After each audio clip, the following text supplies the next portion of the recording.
be forced to reconsider a peace plan agreed with Myanmar if the country's military rulers conduct more executions of prisoners. And for a deeper dive into the meeting, James Chin, Professor of Asian Studies at the University of Tasmania, joins us now. Now, Prof, what is the significance of the ASEAN Foreign Ministers meeting, especially with the absence of Myanmar at the table? Good afternoon. So I think the major significance of this meeting is that the three major powers, China, the US and Russia, all their key diplomats will be there. The US Secretary of State is flying in.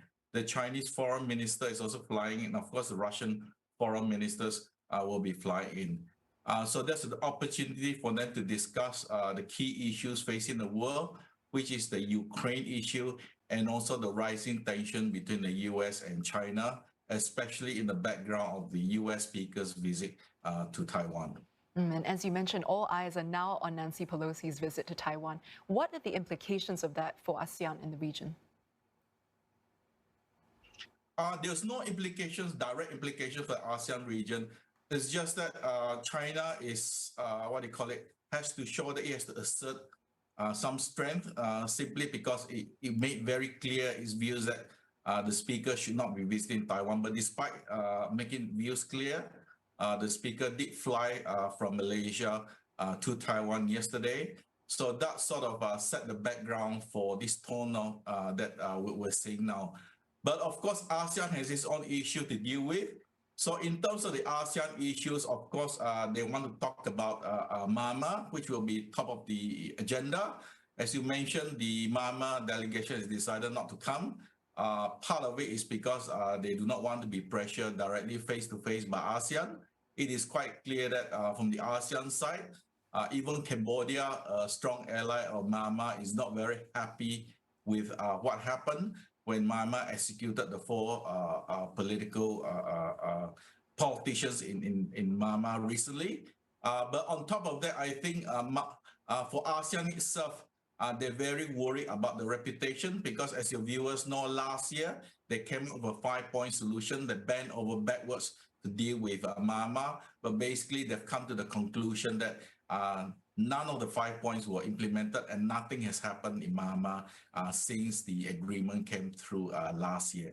So ASEAN, in part, is trying to redeem its reputation. And I suspect Malaysia and the Philippines and maybe some other ASEAN countries will lead the charge in trying to deal with this issue. I don't think they will shame Myanmar in public, but they will force Myanmar to set some sort of a deadline to deal with these 5 points of understanding between ASEAN and Myanmar.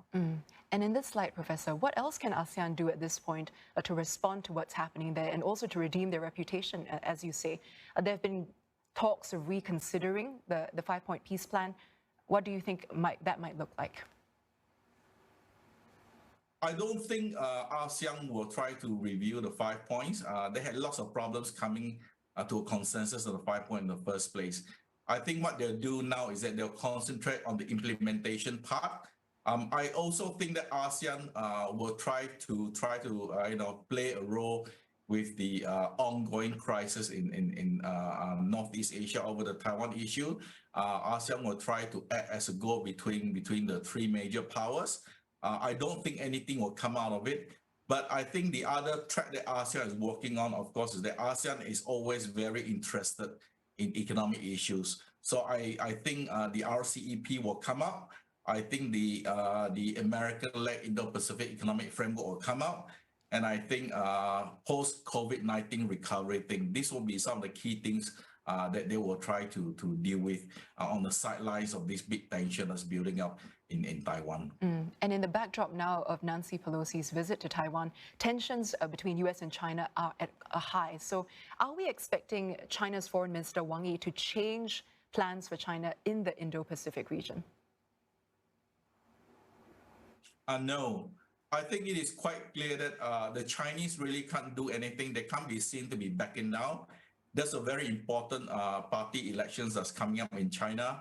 So I think what China will do is that China will reiterate on the one China policy. And I think from the American side, they will say that this is no big deal. They've been saying for the last 48 hours, this is no big deal. the Congress acts independently of the White House. But I think for the Americans, they will try to rally ASEAN, not so much against China this time, but really against the Russians. Because I think the Americans before this meeting were trying to influence ASEAN into not inviting the Russian foreign minister.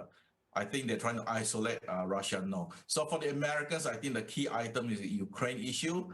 For the Chinese, I think it's Taiwan. And for the Russians, of course, they're trying to gain their foothold in international relations. So it'll be quite an interesting meeting. Professor, we really appreciate your insights. That was James Chin, Professor of Asian Studies at the University of Tasmania.